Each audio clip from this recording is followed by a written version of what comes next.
क्या आप जानते हैं कि एक पुरुष के शरीर में हर सेकंड करीब 1500 नए स्पर्म बनते हैं और एक दिन में ये संख्या 30 करोड़ को पार कर जाती है।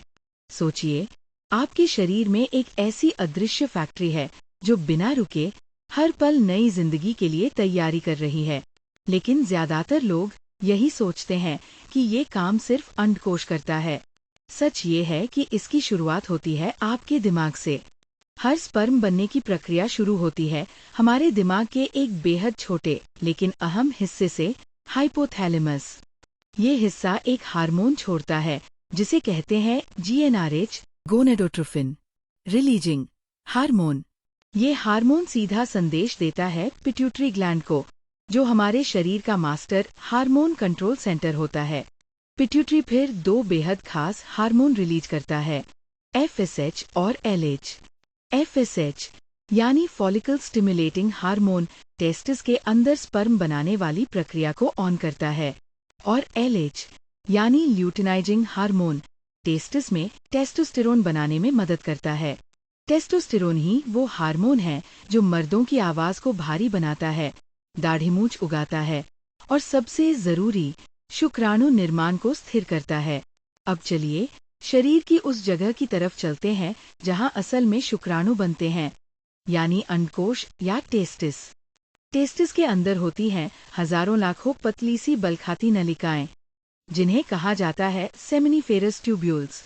यही होती है स्पर्मेटोजेनेसिस, वो प्रक्रिया जो हर दिन करोड़ों स्पर्म बनाती है। इन ट्यूब्स में दो खास तरह की कोशिकाएं होती है, सर्टोली सेल जो स्पर्म को पोषण देती हैं, उनकी सुरक्षा करती हैं, उन्हें सपोर्ट करती है, और जर्म सेल जिनसे असली शुक्राणु पैदा होता है। ये जर्म सेल एक खास प्रक्रिया से गुजरती है जिसे कहते हैं मियोसिस। इसमें एक कोशिका 4 हैप्लॉइड स्पर्म में बदलती है और इन हर स्पर्म में होते हैं सिर्फ 23 क्रोमोसोम। जब यही 23 क्रोमोसोम महिला के अंडाणु के 23 क्रोमोसोम से मिलते हैं, तभी बनता है एक नया इंसान, एक नई जिंदगी। अब जब स्पर्म बन चुका है तो क्या वो तुरंत एक्टिव हो जाता है? बिल्कुल नहीं। स्पर्म को परिपक्व होने के लिए चाहिए ट्रेनिंग, और ये ट्रेनिंग मिलती है एपिडिडिमिस में। एपिडिडिमिस एक लंबी कुंडलीदार नली होती है, लगभग 6 मीटर लंबी। यहीं पर स्पर्म अगले 14 दिन बिताता है, चलना, तैरना और अंडाणु तक पहुंचना सीखता है। जब पुरुष यौन रूप से उत्तेजित होता है, तब ये स्पर्म एपिडिडिमिस से होकर एक नली, वास डिफरेंस के जरिए आगे बढ़ता है। इस रास्ते में दो अहम ग्रंथियां, सेमिनल वेसिकल और प्रोस्टेट ग्लैंड, अपने अपने फ्लूइड जोड़ती है। इन सभी के मेल से बनता है वीर्य या सीमन। दिलचस्प बात यह है कि इस वीर्य में सिर्फ 10% हिस्सा स्पर्म का होता है, बाकी 90% हिस्सा उन पोषक और रक्षक फ्लूइड्स का होता है जो स्पर्म को सुरक्षित रखने, एनर्जी देने और महिला के शरीर में लंबी यात्रा के लिए तैयार करते हैं। तो चलिए अब जान लेते हैं कि ये बाकी 90% वीर्य आखिर करता क्या है। सेमिनल वेसिकल से निकलता है फ्रक्टोज, जो स्पर्म को एनर्जी देता है, जैसे कोई धावक रेस के पहले एनर्जी ड्रिंक पीता है। प्रोस्टेट ग्लैंड से आता है एक खास फ्लूइड जो स्पर्म के DNA को सुरक्षित रखता है और उन्हें तेज बनाता है। और फिर आता है बल्बरेथ्रल ग्लैंड, जो एक साफ तरल छोड़ता है जिसे कहते हैं प्रीजाक्युलेट। इसका काम होता है मूत्रमार्ग की एसिडिटी को न्यूट्रल करना, ताकि जब स्पर्म बाहर निकले तो किसी भी तरह की क्षति से बचा रहे। यानी कि वीर्य सिर्फ स्पर्म का कैरियर नहीं है, वो एक सुरक्षा कवच, एक ऊर्जा स्रोत और एक गाइड है जो स्पर्म को लक्ष्य तक पहुंचने में मदद करता है। अब बात करते हैं कुछ ऐसे वैज्ञानिक तथ्यों की जो न तो स्कूल की किताबों में पढ़ाए जाते हैं और न ही ज्यादातर लोग इन्हें जानते हैं। हर बार जब कोई पुरुष स्खलन करता है तो उसके वीर्य में लगभग 200 से 500 मिलियन शुक्राणु यानी स्पर्म होते हैं, लेकिन उनमें से सिर्फ एक स्पर्म ही अंडाणु तक पहुंच पाता है और उसे निषेचित करता है। तो बाकी के करोड़ों स्पर्म क्या करते हैं? असल में ये सारे स्पर्म उस एक विजेता को रास्ता बनाने में मदद करते हैं।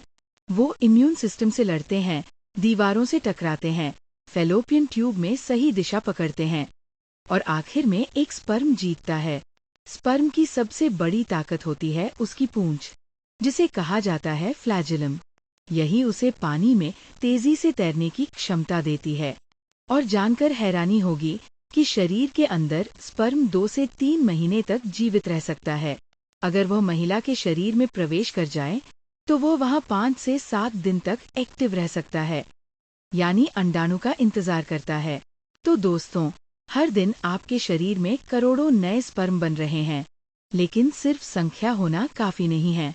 अगर आपके शरीर में हार्मोनल असंतुलन हो, तापमान ज्यादा हो, आप तनाव में रहते हो, या आपकी जीवन शैली अस्वस्थ हो, तो स्पर्म की क्वालिटी, गति और सक्रियता पर गहरा असर पड़ता है। इसी वजह से कई बार संतान न होने की स्थिति बनती है, और दुर्भाग्य से पुरुष इसे स्वीकार भी नहीं करते। जबकि सच ये है कि प्रजनन क्षमता केवल महिला की जिम्मेदारी नहीं, समान रूप से पुरुष की भी जिम्मेदारी है। इसलिए अपने शरीर को समझिए, उसे सम्मान दीजिए, और यदि कोई दिक्कत महसूस हो रही हो, तो जांच करवाइए, परामर्श लीजिए। और अगर आप या आपके परिवार में कोई संतान प्राप्ति में दिक्कत का सामना कर रहा है, तो अंकुरम आईवीएफ फर्टिलिटी सेंटर से सलाह जरूर लें।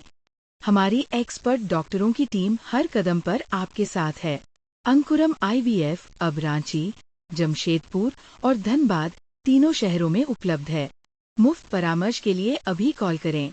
808 444 555 4